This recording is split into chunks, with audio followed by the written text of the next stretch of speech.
Más que una clase, esto es una plática. Y vamos a ir al Evangelio según San Marcos.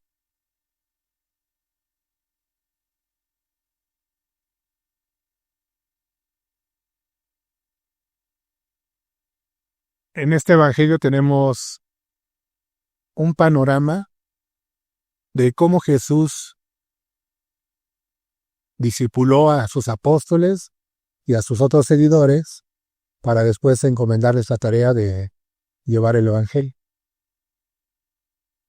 Es importante que la iglesia sepa que es una obra de toda la iglesia llevar el Evangelio. No todos participamos de la misma manera porque hay diferentes dones, pero sí es una encomienda o un mandato para toda la iglesia. Hay quienes tienen propiamente el don de evangelistas, pero entre todos los demás dones que el Señor ha repartido, todos pueden participar de alguna manera para que esta obra se haga. Ahora bien, se había anunciado un taller de evangelismo, por llamarle de algún nombre, ¿no? Pero en la Biblia no encontramos tal cosa. O sea, no hay un taller como tal de evangelismo. Si ustedes recordarán, la enseñanza directa de algo puede ser como cuando los discípulos le preguntaban a Jesús, enséñanos ahora. Pero no hay otra parte donde diga, enséñanos a evangelizar, o enséñanos a predicar, o enséñanos a llevar la palabra. ¿Cómo lo hizo el Señor Jesús? Vamos a verlo a través del Evangelio de Marcos, cómo fue este proceso, para que si de alguna manera nosotros podemos aplicarlo en esta congregación, en esta iglesia, a nuestra situación actual, lo hagamos lo más cercano a lo que Jesús lo hizo. Entonces, empezando desde el primer capítulo, versículo 1, dice la Escritura, principio del Evangelio de Jesucristo, Hijo de Dios, como está escrito en Isaías el profeta, he aquí yo envío mi mensajero delante de tu faz, el cual preparará tu camino delante de ti. Voz del que clama en el desierto, preparen el camino del Señor, enderecen sus sendas. Bautizaba a Juan en el desierto y predicaba el bautismo de arrepentimiento para perdón de pecados. Este evangelio abre propiamente con la frase principio del evangelio de Jesucristo. Nosotros ya tenemos un panorama completo del evangelio. Ya Pablo nos declaró exactamente qué es el evangelio. Pero hasta aquí, en este inicio, el evangelio es solamente una buena noticia. Y hay un precursor, que es Juan el Bautista. Ese Juan el Bautista se le dice que es una voz que clama en el desierto. ¿Qué clamaba esta voz en el desierto? Arrepentimiento. Preparen el camino, enderecen las sendas. Arrepentimiento. El llamado básico del evangelio es de arrepentimiento. Hasta aquí todavía no se revela la obra de Jesucristo en la cruz. Pero Juan Bautista, hermanos, acéptense, estén allá. Total, al ratito nos vamos a reacomodar. Juan el Bautista viene como precursor de Jesús para abrir el camino. Y como bien dice la Escritura y como comenta la hermana, arrepentimiento. Nuestras formas de llevar el evangelio hoy en día muchas veces carecen del elemento del llamado al arrepentimiento. No queremos tocar ningún pecado, no queremos tocar la sensibilidad de nadie, nos estamos dejando permear por el humanismo, por el relativismo, por las corrientes sociales actuales, donde no hay que ofender a nadie. Y no es que vayamos intencionalmente a ofender a alguien, pero muchas veces la palabra de Dios ofende, sobre todo si llamamos al arrepentimiento, porque vamos a decirles, eso que estás haciendo no le agrada a Dios, cambia, deja de hacerlo, endereza tu camino, vete por la senda que el Señor marcó. Eso es como Juan Bautista, el precursor, empieza el evangelismo. Después aparece el mismo Señor Jesús, versículo 14. Después que Juan fue encarcelado, Jesús vino a Galilea predicando el evangelio del reino de Dios, diciendo: el tiempo se ha cumplido y el reino de Dios se ha acercado. Arrepiéntanse y crean en el evangelio.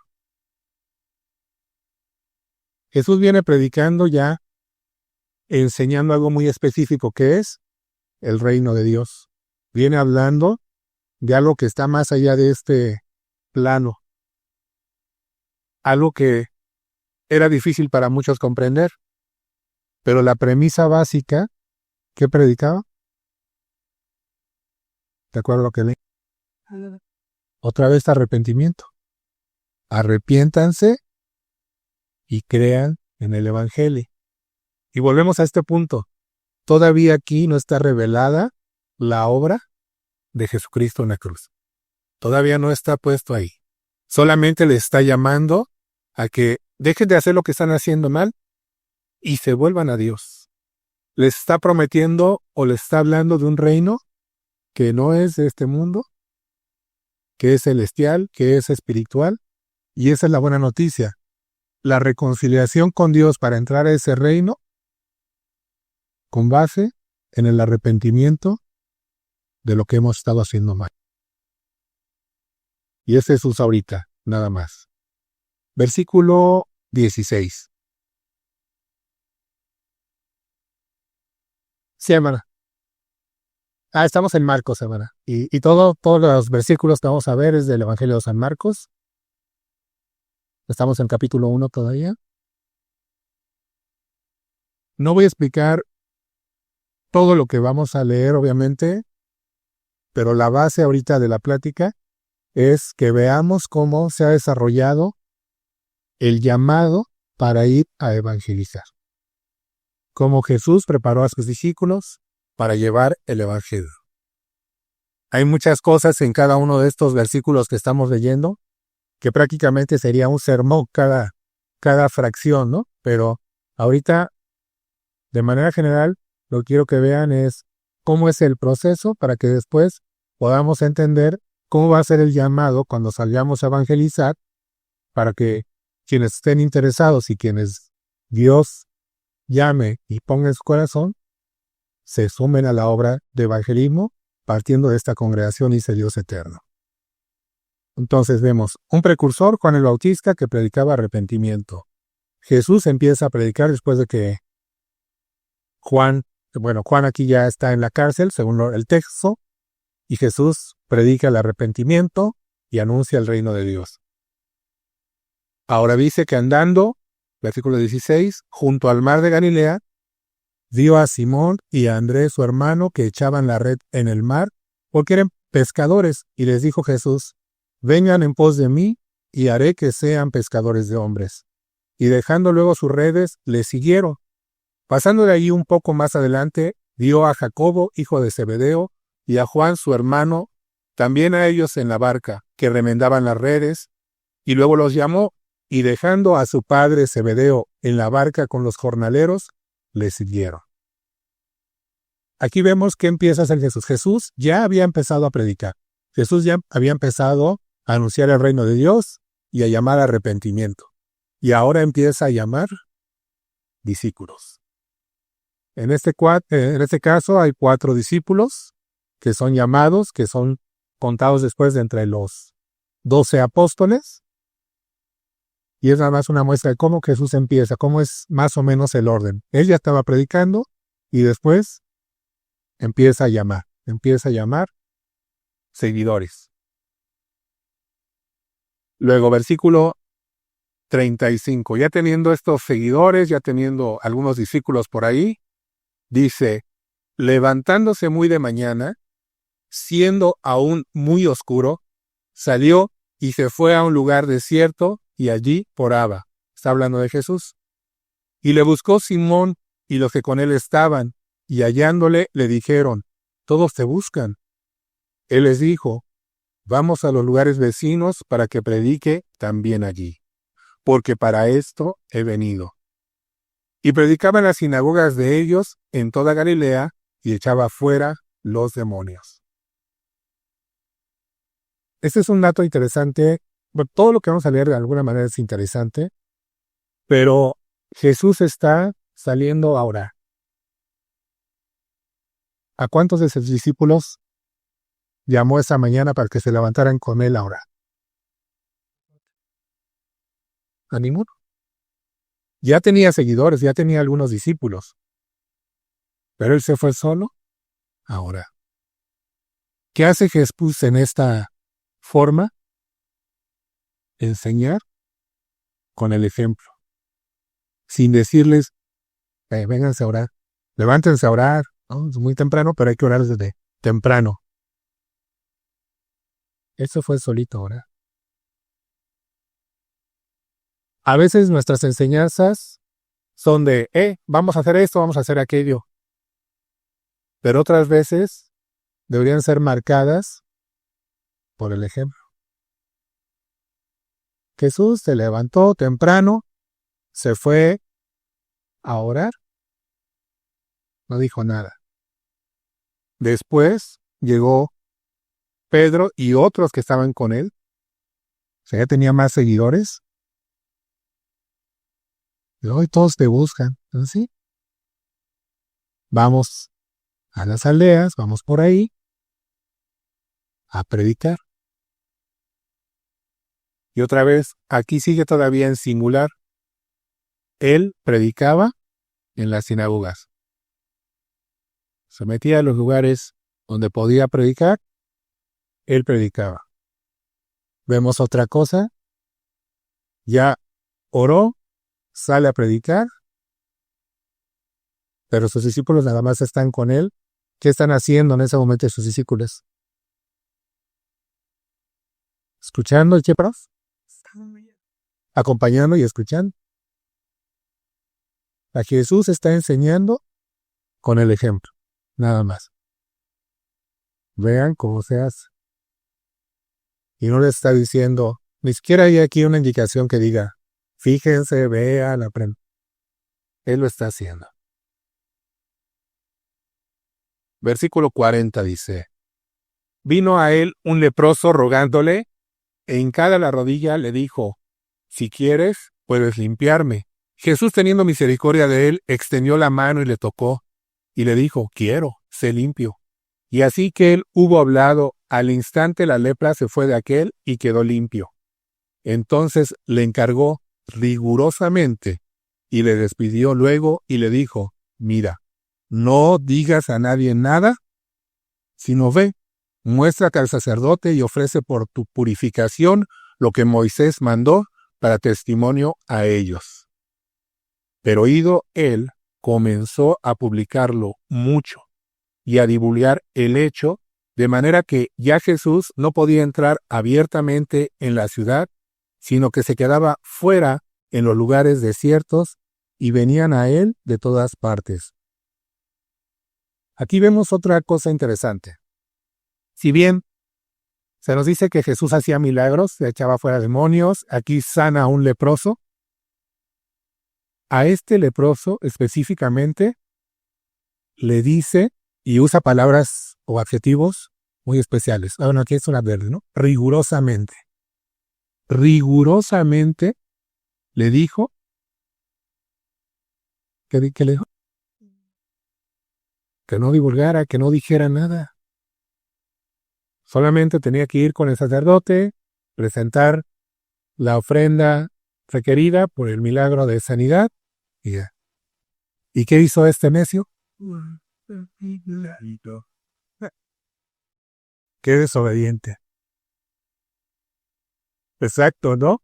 Yo creo que había sido tanta la dicha que no pudo contener, ¿no? Sí. Jesús me sanó. Compartir. Tenía lepra y Jesús me sanó. Ojalá a muchos de nosotros que hemos recibido bendiciones, milagros, cosas buenas, se nos cargue tanto el corazón que aún si Jesús mismo nos dijera, no digas nada, no nos quedáramos callados. Aún si Jesús mismo nos dijera, cállate, y rigurosamente dijera, no le digas nada a nadie, no pudiéramos contenerlo y lo divulgáramos. Algunos dirán, fue desobediente, él tenía que haber obedecido a Jesús, se tuvo que haber quedado callado. Pero el Espíritu nos muestra que no podía ser de otra manera. ¿Y fue malo? No hubo reprensión. Al contrario, ¿qué pasó? Que venía tanta gente a escuchar a Jesús por el testimonio de este leproso, que Jesús se quedaba afuera. Entonces ya había una enseñanza y una predicación pública de Jesús. Ya no entraba nada más a las sinagogas. Ya estaba en los lugares abiertos, porque era tanta la gente que venía escuchando, por el testimonio de un leproso al que se le dijo, cállate, no vas a decir nada. Probablemente Jesús aplicó lo que llamaríamos ahora psicología inversa.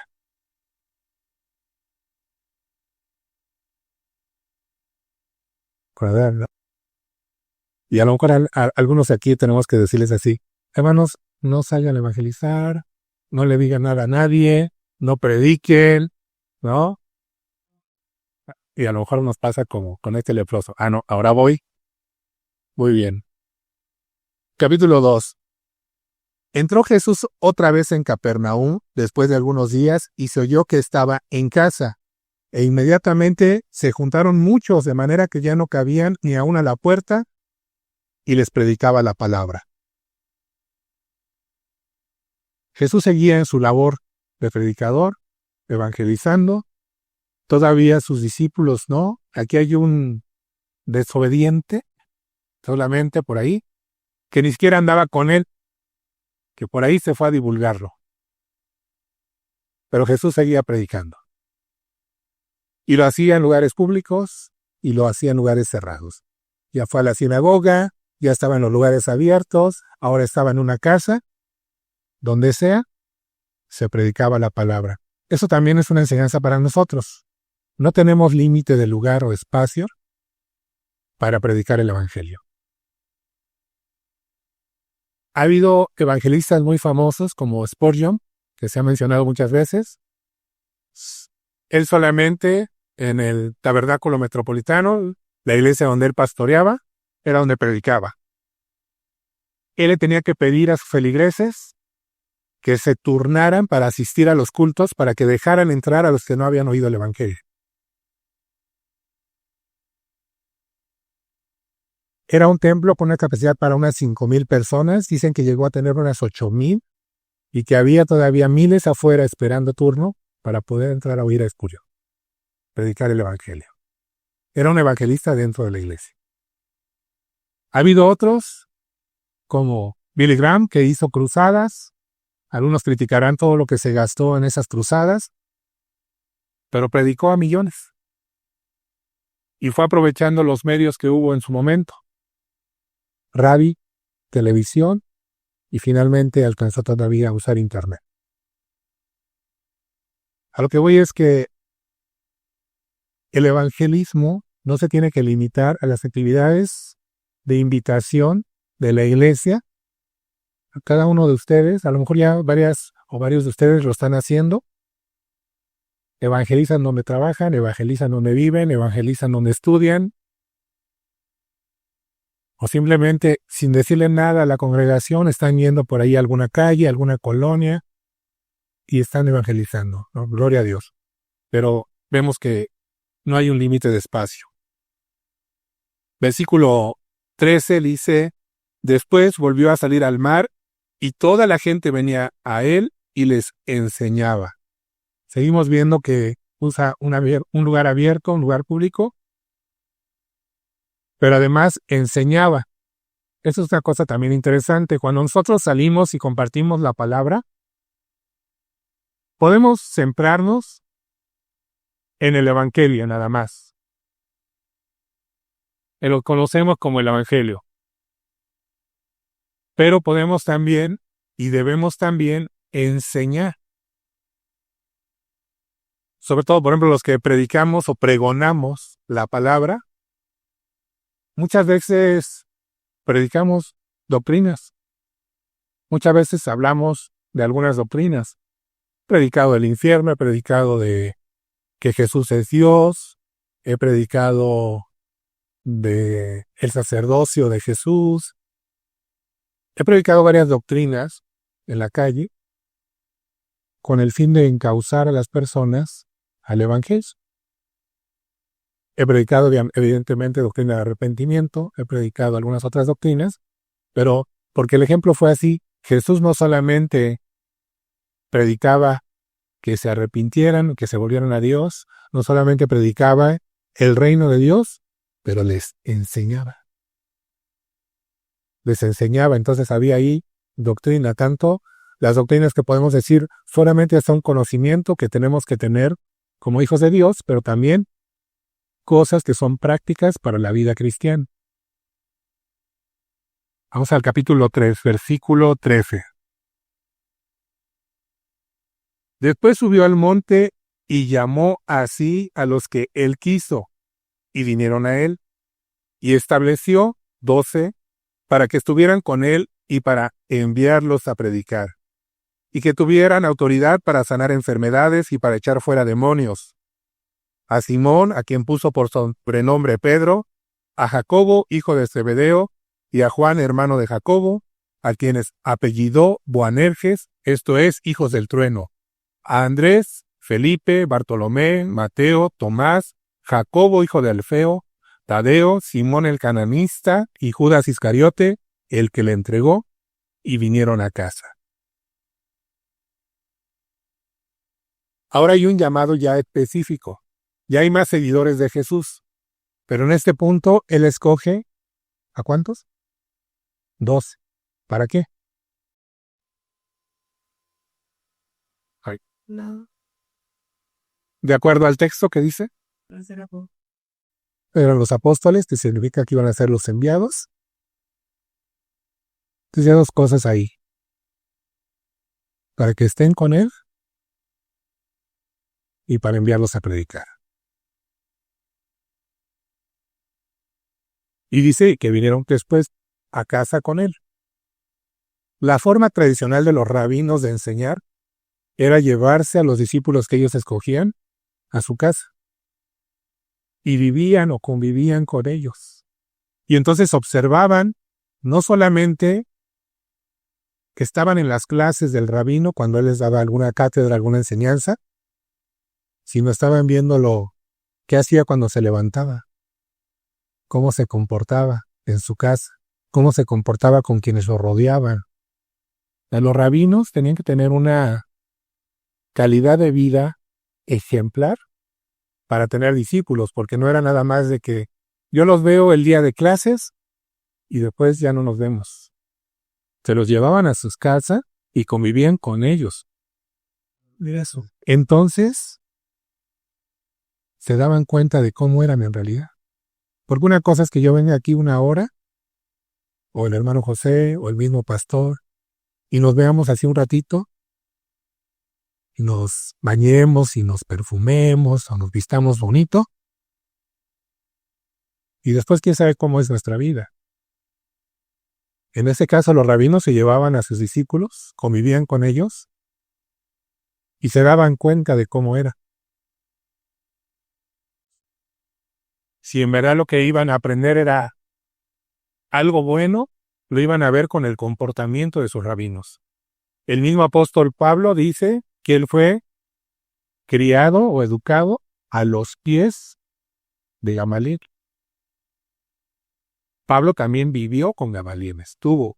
¿Y por qué decían a los pies? Precisamente porque se sentaban prácticamente a los pies de los rabinos cuando tenían la enseñanza. Pero además convivían con ellos y los veían en todas sus actividades. A lo mejor cómo lavaban los trastes, tal vez cómo cocinaban, cómo le hablaban a alguna otra persona, cómo se dirigían a las demás personas cuando iban a comprar algo. Había casos en que incluso los discípulos llegaban a imitar la forma de caminar, los movimientos de los rabinos. Si tenía un tic, el rabino lo llegaban a imitar. Obviamente no es llegar a esos grados, pero aprender lo bueno de ellos sí, ¿no? Y en ese caso Jesús llama a 12, tiene más discípulos, hay más gente con él, pero dice, ustedes 12 se vienen aquí, conviven conmigo, lo quiero cerca, porque los voy a enviar a predicar. Hasta este punto todavía no los está enviando a predicar. Los quiere cerca para enviarlos después a predicar. Vamos al capítulo 4, versículo 10. Marcos capítulo 4, verso 10 dice, cuando estuvo solo, los que estaban cerca de él con los 12 le preguntaron sobre la parábola y les dijo, a ustedes es dado a conocer el misterio del reino de Dios, mas a los que están fuera, por parábolas todas las cosas, para que viendo vean y no perciban, y oyendo oigan y no entiendan, para que no se conviertan y les sean perdonados los pecados. Wow. Bueno, aquí hay otro tema, pero el punto principal es que había gente cerca con él, aparte de estos 12, que recibían enseñanza privada. Por eso es importante la convivencia. Porque Jesús les predicaba en general, usaba parábolas, y usaba parábolas que hacían referencia a lo que la gente en común conocía. El mar, la cosecha, la siembra, las monedas, el aceite. Pero aún así había quienes no entendían. Jesús no se detenía con ellos, o no podía detenerse quizá, o sea, no había el tiempo de explicarle a todo mundo y resolverle a todas sus dudas. Pero estos que estaban cerca tenían clases privadas y les aclaraba las cosas. La convivencia con Jesús ayudaba a que estas personas se prepararan mejor. A veces, sobre todo cuando se trata de evangelismo, los evangelistas debemos obtener un tipo de comunión entre nosotros, más allá de las reuniones de la iglesia. Vámonos a comer, vamos a tomar un café, vamos a ver una película, vamos al parque. Hermano, hermana, te invito a desayunar a mi casa. Todas estas cosas de convivencia que pudieran parecer superficiales, nos ayudan en el crecimiento espiritual y nos ayudan a comportarnos y a ver cómo se comportan los demás. En algunos casos, saliendo un poquito del tema, pero para ponerlo por ejemplo, quizá a alguien de ustedes o a alguna conocida le ha pasado esto. La invita un chico a comer y van a un restaurante.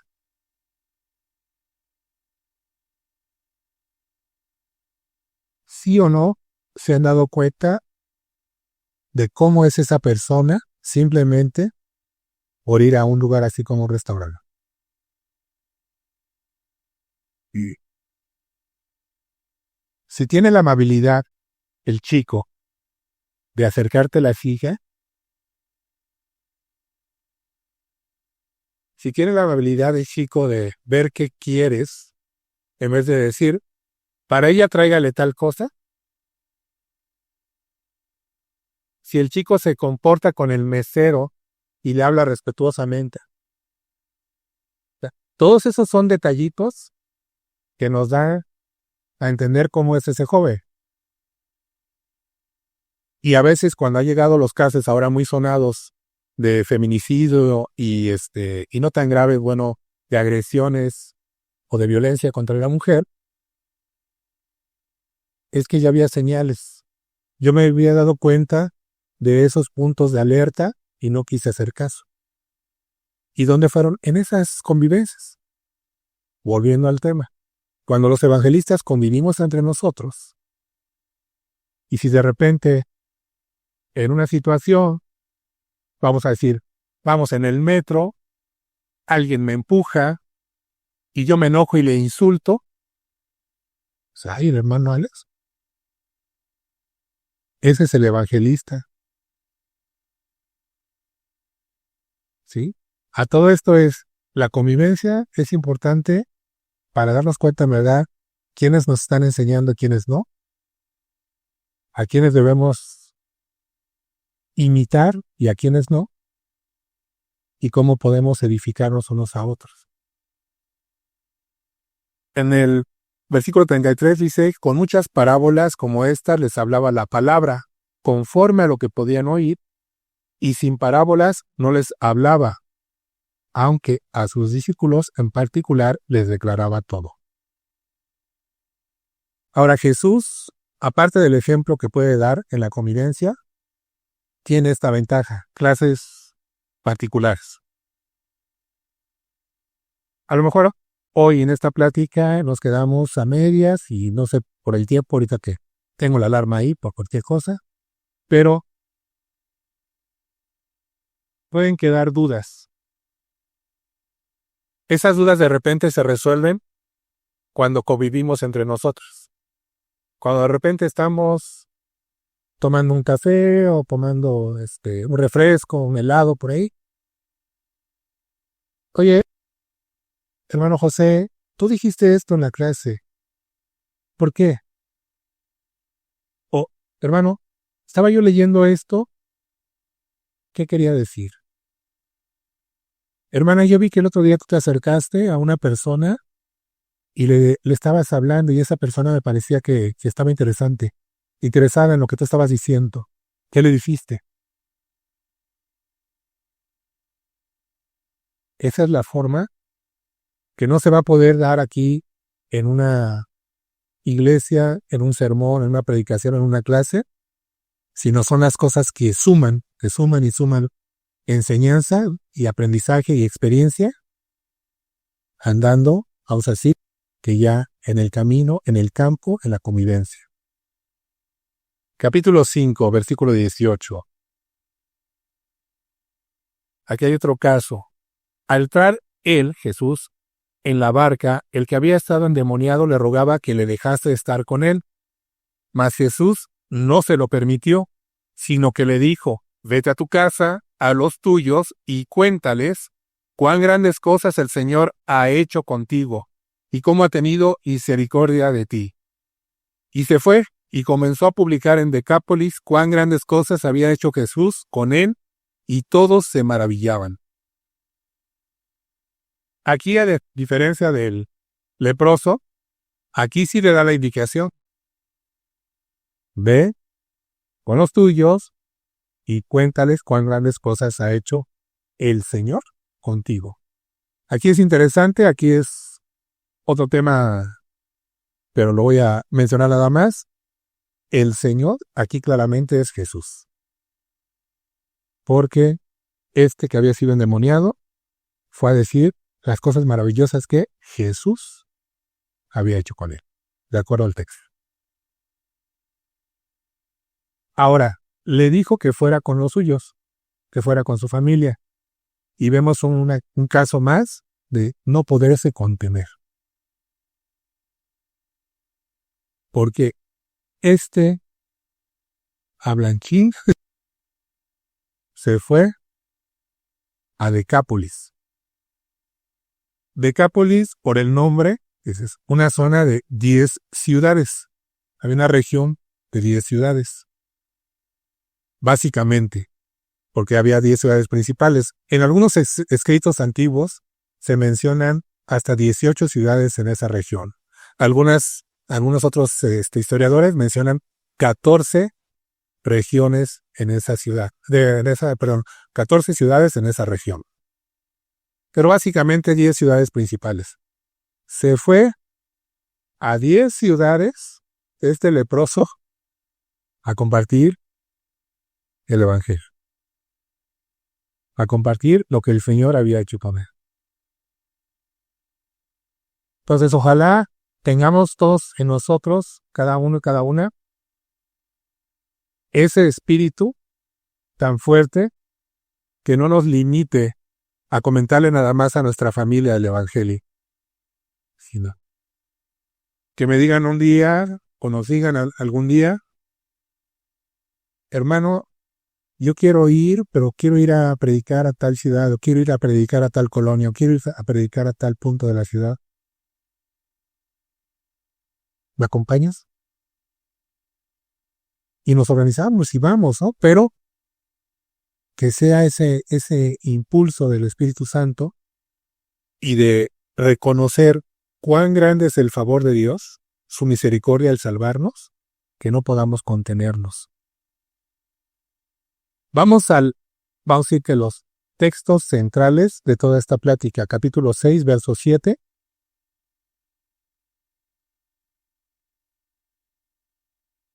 Después llamó a los 12 y comenzó a enviarlos de 2 en 2 y les dio autoridad sobre los espíritus inmundos. Los versículos que vamos a ver en el capítulo 6, si no han marcado ningún otro versículo o si no han anotado ningún otro versículo, estos por lo menos, márquenlos o anótenlos, son los centrales de la plática de hoy. ¿Ah? Después llamó a los 12 y comenzó a enviarlos de 2 en 2.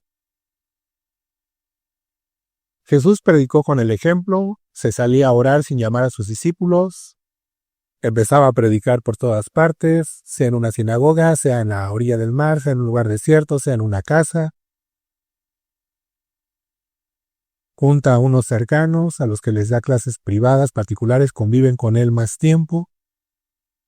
Y entonces sí, después de haber andado con él, comienza, dice aquí, a enviarlos a predicar. Apenas hasta este punto, comienza a enviarlos a predicar. Y no los mandó solitos. Los envió de 2 en 2.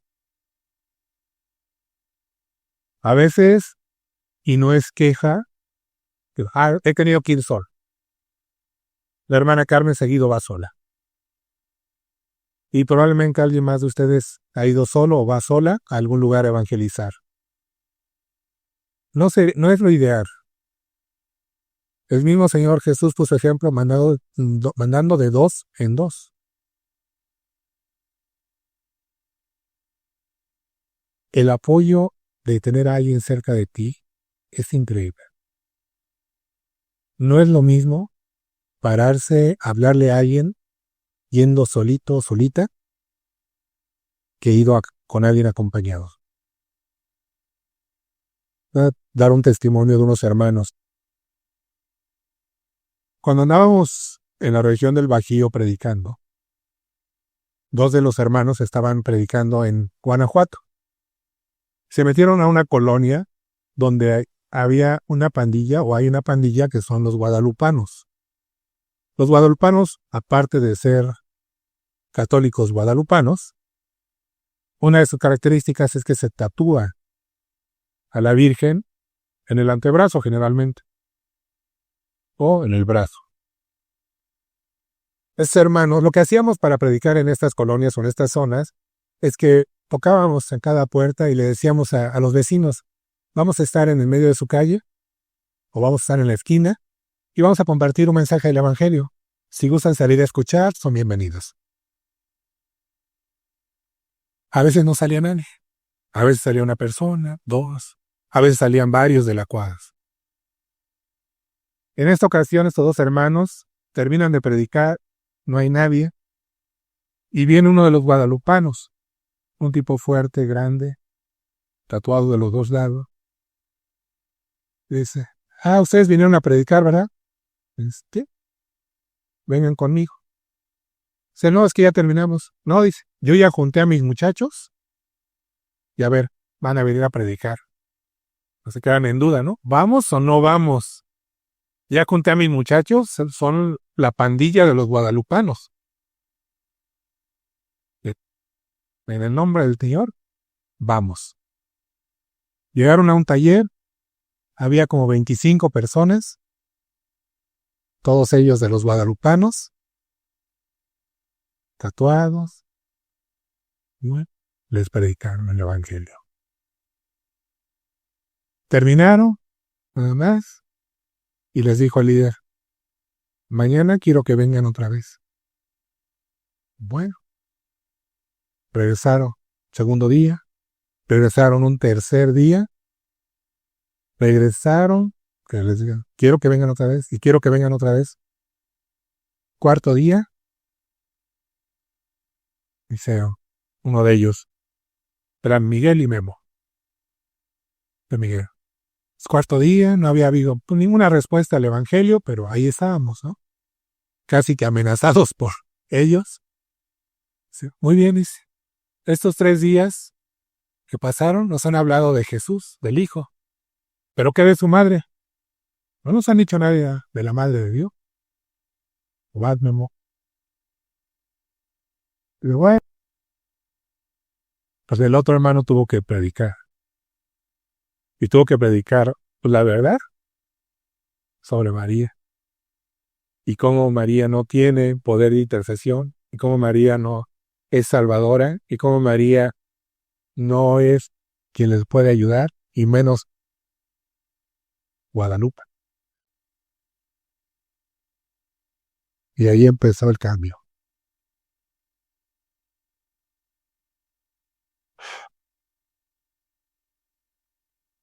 Se empezaron a convertir.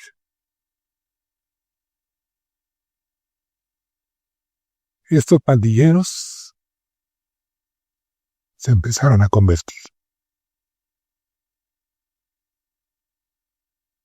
Pero hubiera sido muy difícil que yendo uno solo se hubiera atrevido a meterse a ese lugar con 25 pandilleros guadalupanos a predicarles. Jesús desde un principio de 2 en 2. Y hasta ese momento fue que los envió. Versículo 12. Y saliendo predicaban que los hombres se arrepintieran. Y echaban fuera a muchos demonios y ungían con aceite a muchos enfermos y los sanaban.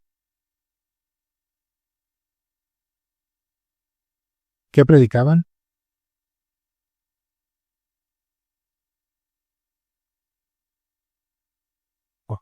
El arrepentimiento. Estamos en una sociedad donde no queremos ofender ni lastimar a nadie. Hay hermanos que nos dicen, no, no prediques eso. No les prediques de pecado. No les prediques así. Háblales con amor. Les estoy hablando con amor. Es por amor que les estoy diciendo que lo que están haciendo no está bien. Es por amor que tengo que decir que la vida de borrachera, de perversidad sexual, la vida lejos de Dios, la vida de insultos, la vida de golpes, la vida de robos, no es la vida que Dios quiere. Y que se tiene que arrepentir de esto. Que la vida religiosa que llevan tampoco es la vida que Dios quiere y que también se tienen que arrepentir de esto. No podemos perder de vista que hay que predicar arrepentimiento. Versículo 30. Entonces los apóstoles se juntaron con Jesús y le contaron todo lo que habían hecho y lo que habían enseñado. Él les dijo, vengan ustedes aparte a un lugar desierto y descansen un poco. Aquí hay lo que llamaríamos, en palabras actuales, retroalimentación.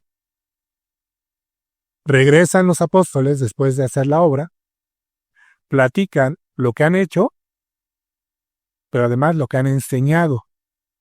Entonces sí habían aprendido de Jesús. No solamente estaban predicando arrepentimiento, estaban enseñando también. Porque Jesús dice que predicara el evangelio del reino de Dios, predicaba arrepentimiento y les enseñaba. Los apóstoles estaban ahora enseñando a otros.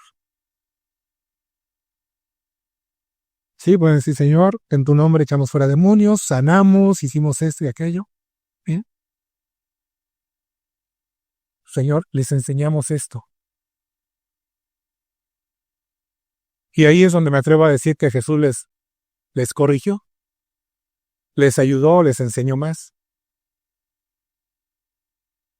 Oh, Juan, eso que les dijiste no era así, mira, es así y así y así. Ay, pero otra vez, acuérdate, tienes que perdonar. Y ellos tienen que aprender a perdonar. No se tienen que desquitar con nadie. Cuando vuelvas a ir, les vas a aclarar que es necesario perdonar también. Jacobo, está muy bien lo que les has estado enseñando, pero se te olvidó decirles que se arrepintieran. Eso es base. Porque si no les dices que se arrepientan, ellos van a seguir en su camino. Los regresaban, decían qué habían hecho, qué habían enseñado. Y Jesús, me atrevo a decir, era donde les enseñaba más, les corregía. Y además un detalle muy interesante aquí que me gusta. Descanse. A veces nos queremos aventar sin parar, sin detenernos. No somos Jesús. Y el mismo Señor Jesús, cuando estuvo en carne, se cansó.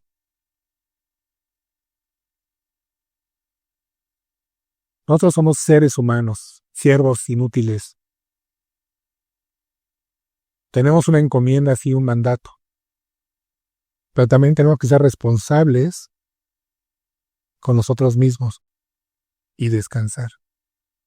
Tenemos que tener tiempos de descanso, no podemos aventarnos y aventarnos. Muchas iglesias se han venido abajo porque sus ministros no paran. Yo entiendo que hay mucho amor a la obra, yo lo he vivido. Pero también hay que aprender a descansar. A descansar. El mismo Dios cuando hizo todo, cuando creó todo, estableció un día de descanso.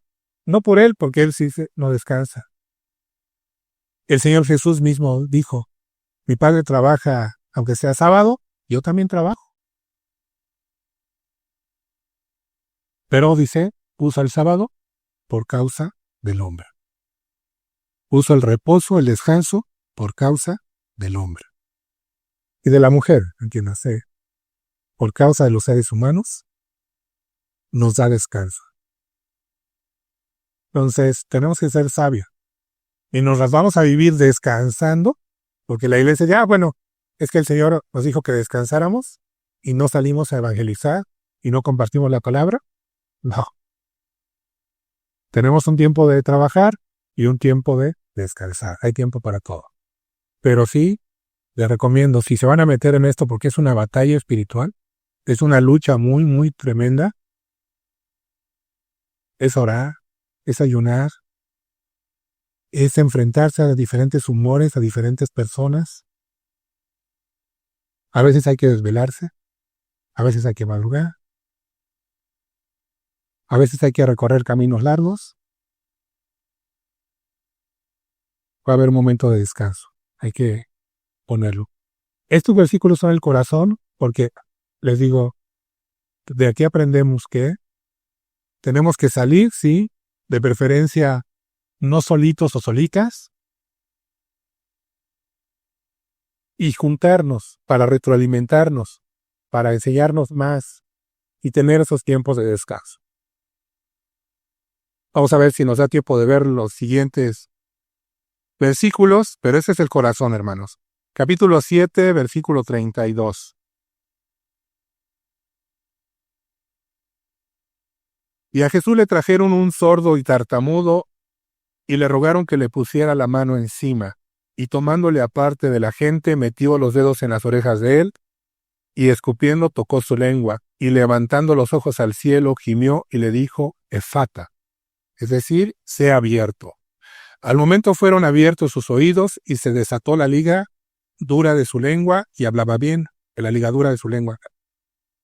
Y les mandó que no lo dijesen a nadie, pero cuanto más les mandaba, tanto más y más lo divulgaban. Volvemos a ver esta emoción o esta gratitud. Ojalá en cada uno de nosotros haya la gratitud tremenda de no quedarnos callados. Aquí otra vez, otro milagro, un tartamudo que ahora habla bien, sus oídos también son abiertos, y dice de manera general. O sea, ya no nada más es en este caso porque habla de manera general. Entre más les decía que no hablara, más y más lo divulgaban. Ojalá todos seamos necios. Y que si por ahí alguien nos dice, no, no salgas, no digas, ¿no? Ahora lo voy a hacer. Si el mismo Señor Jesús diciendo que no se haga fue desobedecido, miren, si el gobierno y los grupos minoritarios, si todas estas personas que ahora se sienten ofendidas con el Evangelio, no lo hagas, no tienes que decirlo, o dilo ahí en tu casa, o dilo ahí en tu iglesia, se tiene que divulgar porque si no las almas no se salvan. Las almas son perdidas sin el Evangelio de Jesús. Capítulo 8, versículo 27.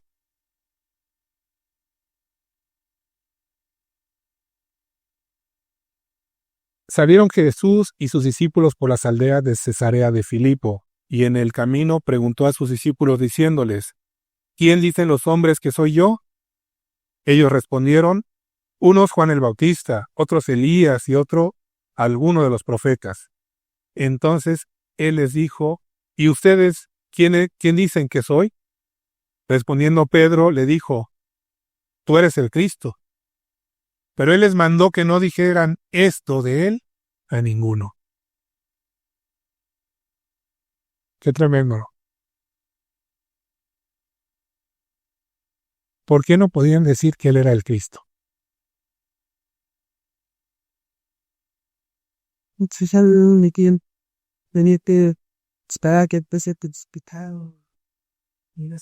Exacto. Todavía no había hecho la obra, todavía no podían decir que él era el Cristo.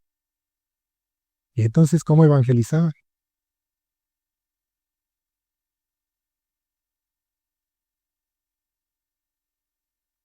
¿Qué decían cuando salían a evangelizar? Hablaban del reino de Dios.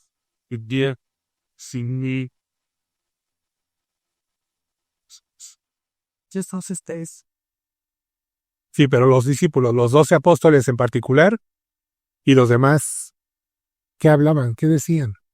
Si todavía no podían decir que Jesús era el Cristo. Exacto.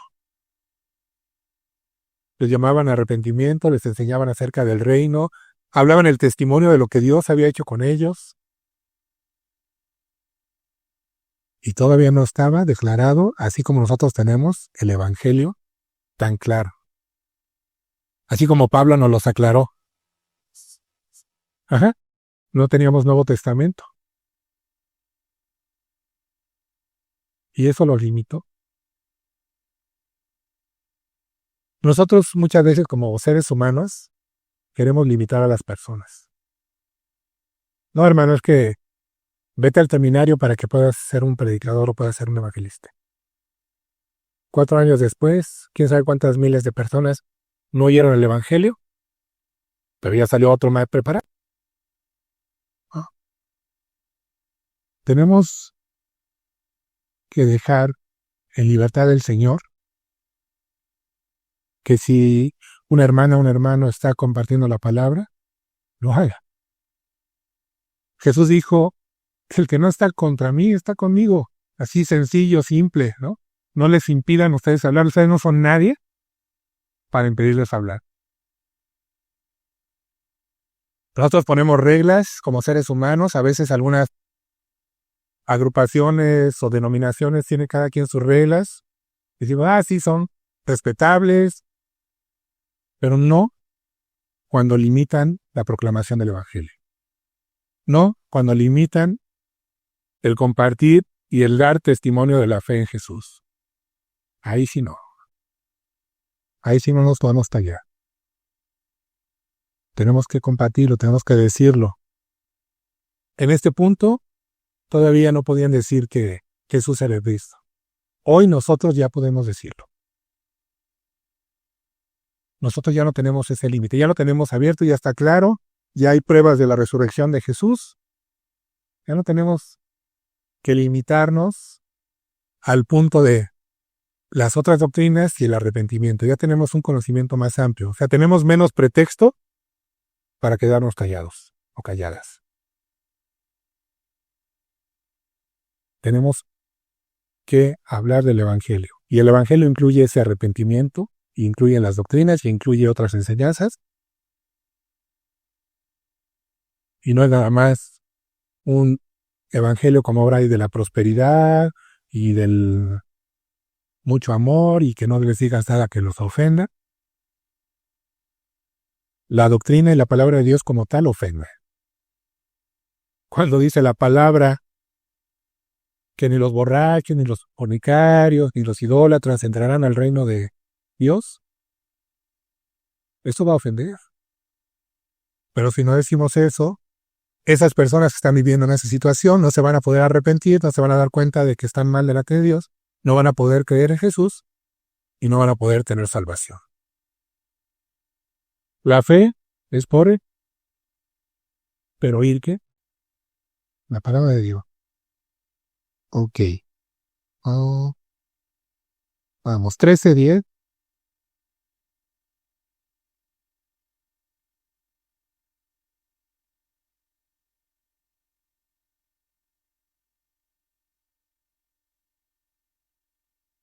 Y es necesario que el Evangelio sea predicado antes a todas las naciones. Vemos señales del fin. Esperamos al Señor. La Biblia dice, algunos piensan que el Señor Jesús puede aparecer en cualquier momento. Todavía falta que de acuerdo a 2 Tesalonicenses capítulo 2, que se manifieste el anticristo, al que llamamos el anticristo, antes de que venga el Señor. Pero bueno, dentro de las señales del fin, aquí la importancia que quiero darle a este texto es que es necesario, usa la palabra necesario. Es necesario que se predique el Evangelio antes a todas las naciones. Y si tu hermana, tu hermano no vas, ¿quién va a ir? Cada uno de nosotros y de nosotras tenemos que decir, como Elías, heme aquí, Señor, aquí estoy.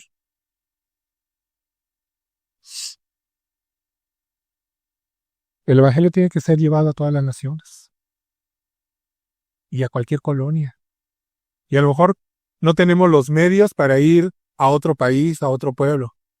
Yo les he comentado a algunos de ustedes, en mi corazón, desde que empezó la guerra contra Ucrania, está Ucrania en mis oraciones. Y ojalá el Señor me conceda aprender ese idioma que es algo difícil para poder predicar en ucraniano. Esa es una petición de mi corazón. Yo no sé si el Señor me va a mandar ahí o no. A lo mejor el Señor me deja aquí en esta ciudad. A lo mejor el Señor me manda a Chiapas o a Oaxaca, alguna sierra ahí con los tarahumaras en el norte, no sé. Tal vez algunos de ustedes también los mande a algún punto así. Tal vez los mande a Hawái. No, en todo el mundo se necesita el Evangelio. A Cancún, Costa Rica, a Cuba. A lo que voy, hermanos, es que es necesario. Es necesario. O sea, no podemos decir, ay, pues no importa. Yo ya soy salvo, yo ya soy salva. No importa. Es necesario. Esas son palabritas importantes. Pudo haber dicho aquí, entre las señales del fin, que el Evangelio iba a ser predicado antes a todas las naciones. Pero mete eso. Es necesario que sea predicado. Y tú y yo ya sabemos el Evangelio. Tú y yo ya lo conocemos, creo. Espero que todos ustedes ya conozcan el Evangelio. Y si no tienen seguridad de salvación, si no tienen seguridad de vida eterna, si aún no sabe si muriendo esta tarde se fueran a la presencia del Señor, acérquense con alguno de nosotros, con el hermano José, conmigo, con quien tenga confianza, y pregunte, No se queden con esa duda. Si todavía no tienes paz en tu corazón, si todavía no tienes certeza de salvación, acércate para aclarar ese punto.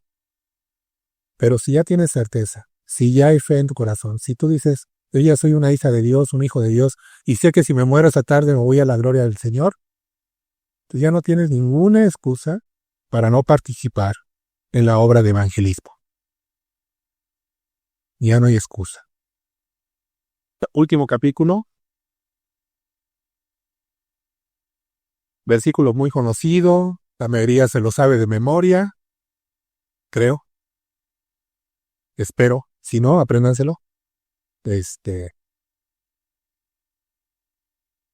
Y les dijo, vayan por todo el mundo y prediquen el evangelio a toda criatura.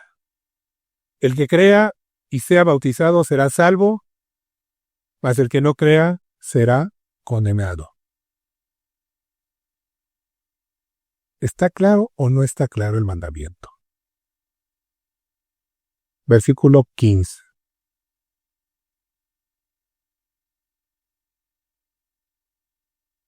Vayan por todo el mundo, predíquenles el evangelio a toda criatura, con el fin de que sean salvos. Los primeros discípulos y apóstoles obedecieron. Versículo 20 dice, y ellos saliendo predicaron en todas partes, ayudándoles el Señor y confirmando la palabra con las señales que la seguían. Amén. No vamos en nuestras propias fuerzas, es el Espíritu de Dios el que nos impulsa, el que nos llena. Es el Señor el que nos ayuda. Perdón. Sí. El 20, el último es el 20. Primero fue el versículo 15 y 16 y luego el versículo 20.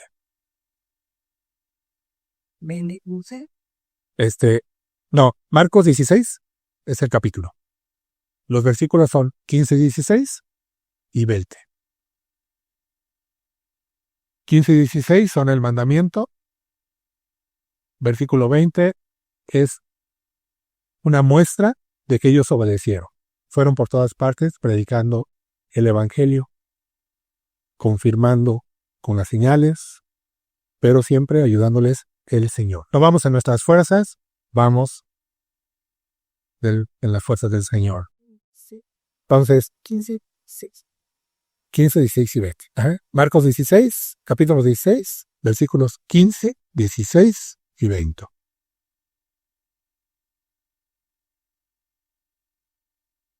No me detuve mucho en ninguno de los textos para que precisamente viéramos todo como un panorama. La manera de hacer discípulos, y en este caso específico, discípulos para ir a evangelizar, vénganse, acérquense, vayamos, observen y aprendan así. Por eso el llamado taller, que por eso en el 11 les puse entre comillas, que no existe tal cosa como un taller de evangelismo, es simplemente, hermano, hermana, si en verdad Dios ha tocado tu corazón, te está llamando, aparte del mandamiento que tenemos toda la iglesia, a hacer la obra de evangelista, ¿qué tienes que hacer? Ahí no me griten.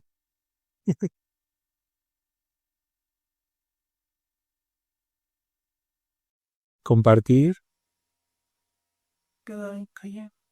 Exacto. Pero si nunca lo has hecho y quieres empezar a hacerlo, ¿cómo vas a empezar? Ir observando, imitando. No imiten lo malo, no imiten los tics. Que si el hermano agarra y no, eso no lo imiten. Es que quién sabe por qué cuando el hermano predica, a lo mejor es algo espiritual. Eso no. Pero si les invito, porque prácticamente eso va a ser, aun si ponemos ahí en el anuncio, en el WhatsApp, taller, pues no existe tal palabra, no existe tal forma, es vengan, estén donde vayamos a evangelizar y vean cómo lo hacemos. No somos perfectos, no somos los mejores, tenemos fallas, tenemos muchas cosas que aprender, unos a otros nos podemos retroalimentar. Hubo alguna vez, estábamos predicando un hermano y yo ahí en Aguascalientes, y se acercó otro y me dice, un hermano otra iglesia, hermano, dice, eso que están haciendo no está bien. Entonces, es que así no deben de predicar el evangelio. ¿Cómo debemos predicarlo? Le pregunto. No sé. No sabes. Bueno, ¿cómo lo haces tú? No, es que yo no lo hago. Entonces, ¿no? Probablemente estábamos mal y probablemente sí teníamos que ser corregidos, ¿no? Pero no es lo mismo que alguien me llegue y me diga, mi hermano, es que mira, aquí Jesús lo hizo de esta manera, o aquí Pablo lo hizo de esta manera. O simplemente, mira, creo que haciéndolo de tal forma es la manera mejor. Pero decirte que no lo hagas y no decirte o no darte algún ejemplo, no sirve. Entonces, vengan, cada vez que invitemos a evangelizar, hermanos, algunas veces se sale a llevar alimento, a ayudar. La próxima salida va a ser en el Hospital Balbuena, primero Dios. Otras veces a lo básico. Yo soy muy básico. De hecho, estas salidas, como al hospital y cuando se llevan instrumentos y se hace más en grande, no es que esté en contra, pero simplemente no lo quiero ver o poner como un pretexto. Ajá. Es que yo no tengo instrumento, es que yo no tengo equipo. No, hermano. La manera básica, imagínense a los discípulos, a los apóstoles diciendo, ay Señor Jesús, pero no tenemos todavía los folletos. Pues no salimos esta vez. No nos llegaron las guitarras. ¿Cómo vamos a ir a cantar? No salimos esta vez. Se me descompuso la bocina, entonces ¿cómo voy a predicar? Claro. Les he comentado que muchos años, sin nada más que la Biblia, hemos predicado el Evangelio. Porque no se necesita nada más. Es la palabra de Dios la que hace la obra. Esto es para que ninguno tengamos, o ninguna, tengamos pretexto. Así. Si no hay folletos, no importa. Si no hay instrumentos, no importa. Si no hay micrófono, bocina, altavoz, no importa. Siempre y cuando llevamos el Evangelio. Hermano, no sé qué decir. ¿Qué ha hecho Dios en tu vida?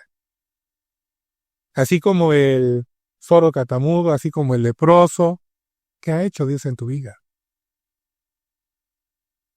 Habrá otros hermanos y hermanas que sepan suficiente y puedan enseñar una doctrina mientras predican el Evangelio.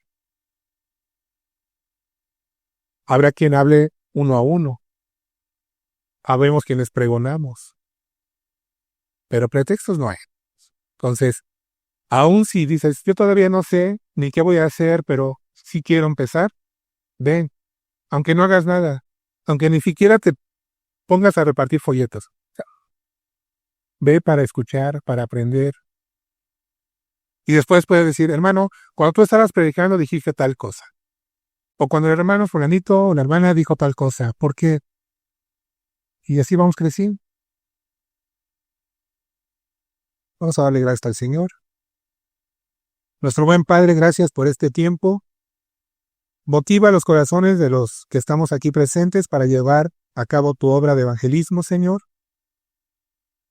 Y conmueve, sacude a la congregación entera para que podamos ser evangelistas, Señor.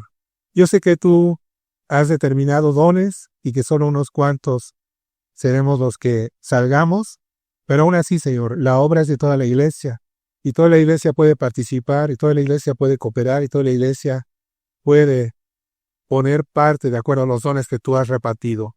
Señor, agradeciéndote de antemano tu poder y tu gracia, te agradezco, Señor, también este tiempo Y te pido que nos bendiga, Señor, en el nombre de Jesús.